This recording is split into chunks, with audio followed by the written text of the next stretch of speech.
Inside this medical plaza here in downtown Salt Lake City is the Bateman Horn Center. It's a nonprofit medical center where they study and treat patients with certain chronic illnesses and some post-viral illnesses. Right now, one thing that they are looking at is long COVID. And the people who have it say they're just so happy that researchers and doctors are finally starting to look into this and listen to them.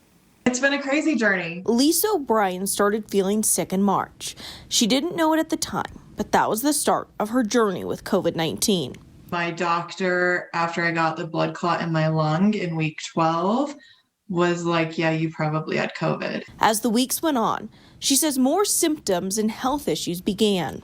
Like May, June, July, some of August, I could barely even get out of bed. O'Brien quickly became bedridden from a virus that she thought was meant to last just a few weeks. While some symptoms are better, 9 months later, she says many are not. But I also deal with insomnia too. So I'm like so tired, but I can't sleep. Insomnia, fatigue, cognitive issues, and more. I'll mix up words or I can't find the words. The problem, O'Brien says, early in the pandemic, no one was talking about patients like her, the people who weren't getting better.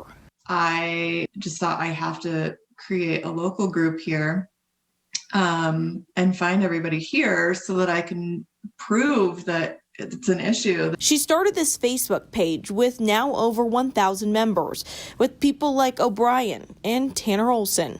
You know, I had 0 pre-existing conditions. I was healthy as it could be. I've never had a major illness in my life. And here I am in this boat. The last 5 months have changed his life from a marathon runner to a COVID-19 long hauler. Now you'd think you're making progress one day and then, right back to having a rough or awful day the next day. Dr. LUCINDA Bateman is the medical director for the Bateman Horn Center. Her and her colleagues are looking into long COVID. The problem with COVID-19 is we haven't had a long enough time to see the progression of illness. And we don't know how many people, 10, 20, 30% of people who aren't better from COVID-19 in 3 months, we don't know what to tell them. We don't know if they'll be better in a year or in 2 years. The one thing they do know, Dr. BRAYDEN YELLMAN says, is this is a very real thing.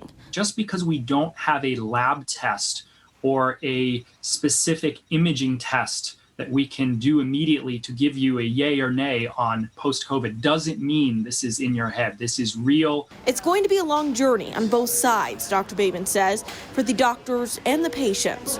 For O'Brien, she just hopes her journey battling COVID-19 and all the aftermath will bring her some answers. I'll see posts that are like, as soon as you get the vaccine, what's the first thing you're going to do? Or when COVID goes away, what's the first thing you're going to do? And people are like, I'm going to go travel and go here and do this. And I'm like, I'm still going to be trying to find answers. There are resources out there for both doctors who will be treating patients with long COVID as well as those patients themselves. The medical director here at the Bateman Horn Center sent us some of those to share with you. We have those on our website, Fox 13 Now.